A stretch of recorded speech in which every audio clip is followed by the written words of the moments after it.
Physical significance of dipoles, हम ये dipoles कर क्यों रहे? क्योंकि हमने अभी अभी देखा कि एक डाइपोल होता क्या है।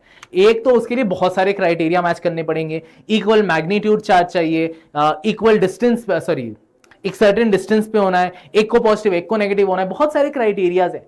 तो अगर हम ऐसे ही पढ़े तो हम हर अरेंजमेंट को कर सकते हैं ना, 3 चार्जेस के अरेंजमेंट को, 4 चार्जेस के अरेंजमेंट को। हम इसको इतना डिटेल में क्यों करते हैं? क्योंकि नेचर में डाइपोल्स बहुत कॉमनली एग्जिस्ट करते हैं। कैसे एग्जिस्ट करते हैं?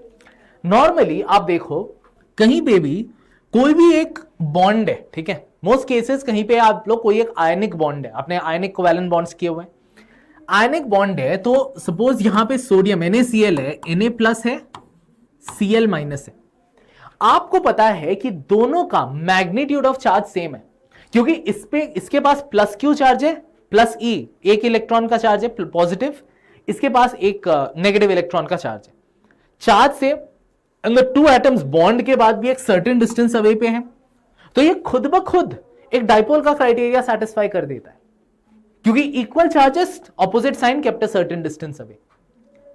गोइंग फॉरवर्ड आपको ऐसे भी दिखेगा कि सपोज कोई एटम है, एटम में सेंटर पे पॉजिटिव न्यूक्लियस है, ठीक है, और सराउंडिंग वो नेगेटिव क्लाउड है, नेगेटिव इलेक्ट्रॉन क्लाउड है।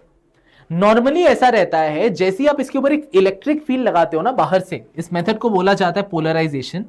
पॉजिटिव चार्ज थोड़ा साइड में खिसक जाएगा, नेगेटिव क्लाउड थोड़ा ऑपोजिट टू इलेक्ट्रिक फील्ड खींचा चला आएगा। उस सिचुएशन में क्या हुआ, पॉजिटिव यहां पे रहा, और अगर मैं इन अ वे आप सोचो सेंटर ऑफ मास जैसे होता है वैसे सेंटर ऑफ चार्ज करूं फॉर द नेगेटिव चार्ज, वो कुछ ऐसे आएगा।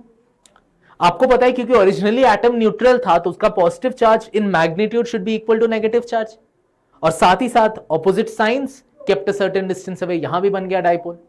तो डाइपोल्स बहुत कॉमनली नेचर में अकर करते हैं, इसी कारण से हम डाइपोल्स को उतनी स्पेसिफिक से पढ़ रहे।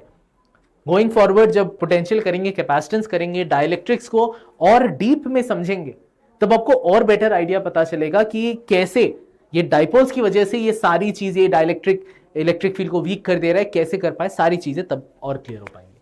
ठीक है।